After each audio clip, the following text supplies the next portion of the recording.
Hello friends, welcome back to my channel. आज के topic में हम लोग देखने वाले हैं हाइब्रिड म्यूचुअल फंड्स के बारे में। हम लोग हाइब्रिड म्यूचुअल फंड्स का मीनिंग देखेंगे, उसके टाइप्स एंड उसका टैक्सेशन। तो आइए जल्दी से हम लोग हमारे वीडियो को अब स्टार्ट करते हैं।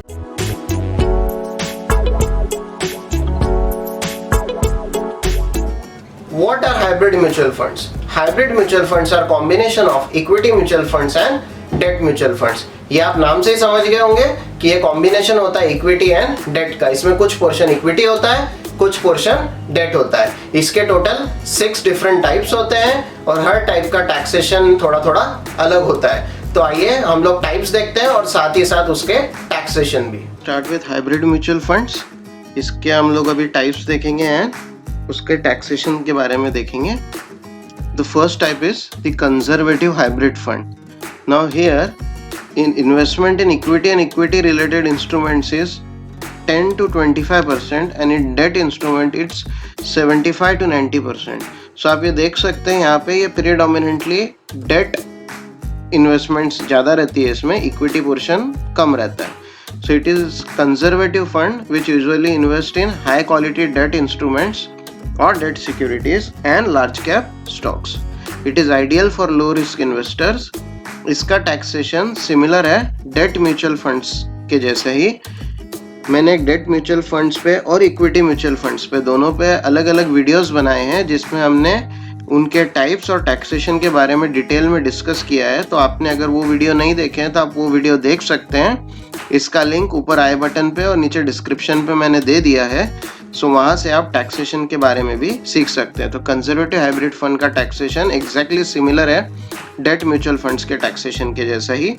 इसके कुछ एग्जांपल्स है like Nippon India hybrid bond fund, BNP परिवास conservative hybrid fund etcetera. Please यहाँ पे हम लोग किसी भी फंड का या म्यूचुअल फंड हाउस का एडवर्टाइजमेंट या प्रमोशन नहीं कर रहे हैं। ये जस्ट एक एग्जांपल्स है। इन्वेस्ट करने के लिए आप अपना एनालिसिस खुद कर सकते हैं या किसी फाइनेंशियल एडवाइजर की सलाह भी ले सकते हैं। हमारा जो सेकंड टाइप का हाइब्रिड फंड है that is balanced hybrid fund. Here the investment in equity and equity related instrument is around 40 to 60% and debt instrument is also around 40 to 60%। इसका भी टैक्सेशन डेट म्यूचुअल फंड्स के जैसा ही है। इसके बाद का जो टाइप है that is aggressive hybrid fund. Here the equity and equity related instruments accounts for 65 to 80% of your total assets. Debt instruments यहाँ पे 20 to 35% होंगे। तो जो इन्वेस्टर्स है जिनका रिस्क टॉलरेंस मॉडरेट है और इन्वेस्टमेंट होराइजन 5 साल या उससे ज़्यादा है वो लोग एग्रेसिव फंड्स प्रेफर कर सकते हैं। इसका टैक्सेशन इक्विटी म्यूचुअल फंड्स के जैसे होता है। इक्विटी म्यूचुअल फंड्स पे भी एक अलग से डेडिकेटेड वीडियो है जिसमें इक्विटी म्यूचुअल फंड के टाइप्स और टैक्सेशन डिटेल में एक्सप्लेन किए हैं। आप वो वीडियो देख सकते हैं, लिंक नीचे डिस्क्रिप्शन बॉक्स में ऊपर आई बटन पे। इसके एग्जाम्पल्स है आपके SBI equity hybrid fund and Mirae asset hybrid equity fund. जो हमारा तीसरा टाइप है that is dynamic asset allocation और it is also called as balanced advantage fund. Here investment in equity and debt is managed dynamically. The ratio depends on the changing market conditions. So market में rate क्या हो रहा है, rates change हो रहे हैं, उसके हिसाब से यहाँ पे इन्वेस्टमेंट्स को शिफ्ट किया जाता है from debt to equity and from equity to debt. So यहाँ पे ये इक्विटी ओरिएंटेड भी हो सकते हैं और डेट ओरिएंटेड भी।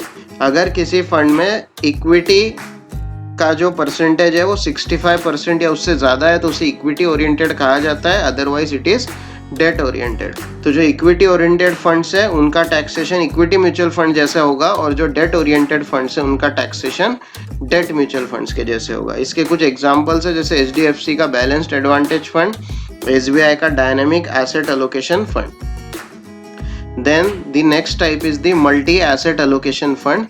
Here investment is there in at least 3 asset classes with minimum allocation of at least 10% each in all the 3 asset classes. तो कम से कम 3 asset class होना चाहिए और एक में कम से कम 10% का allocation होना चाहिए। Now here the purpose of these funds is to enhance and diversify an investment portfolio to different multi-asset allocation across several asset classes. Asset classes मतलब equity हो सकता है, asset class debt, gold, real estate etc. ये अलग अलग asset class है, तो अलग अलग asset class में इसमें investment की जाती है. अब यहाँ पे भी अगर इन्वेस्टमेंट इक्विटी में 65% या उससे ज़्यादा है तो उसे इक्विटी म्यूचुअल फंड कहा जाता है और उसमें टैक्स भी इक्विटी म्यूचुअल फंड के जैसा ही लगता है. और अगर वहाँ पे इन्वेस्टमेंट इक्विटी का 65% से कम है then it is debt oriented, majority debt होती है उसमें, तो उसमें टैक्सेशन डेट म्यूचुअल फंड जैसा लगता है. इसके एग्जांपल्स है आपका ICICI prudential multi asset fund and UTI multi asset fund. The next is the arbitrage fund. Here the scheme follows arbitrage strategy and here investment in equity and equity related instrument is 65% or more. Now what is arbitrage strategy? Arbitrage is about finding a price difference of the same security between two or more markets and capitalizing on it. मतलब cash market और future market या दो अलग अलग stock exchange जैसे national stock exchange और Bombay stock exchange. तो arbitrage में ऐसे फंड्स को सिलेक्ट किया जाता है जिनके रेट्स कैश मार्केट में और फ्यूचर मार्केट में अलग अलग चल रहे हैं या NSE और BSE में अलग अलग चल रहे हैं और इसे एक मार्केट में परचेस करके दूसरे मार्केट में सेल किया जाता है और वो जो डिफरेंस है उसे आर्बिट्राज बेनिफिट कहा जाता है. तो this is arbitrage type of investing और द आर्बिट्राज स्ट्रेटेजी. तो जो फंड ऐसी स्ट्रेटेजी को फॉलो करते हैं उसे आर्बिट्राज फंड कहा जाता है. इसमें 65% से ज़्यादा equity and equity related instruments होती है, इसीलिए इसका टैक्सेशन सिमिलर होता है इक्विटी म्यूचुअल फंड्स के जैसा ही. इसके एग्जांपल्स है आपका Axis arbitrage fund and DSP arbitrage fund. The next is the equity savings fund.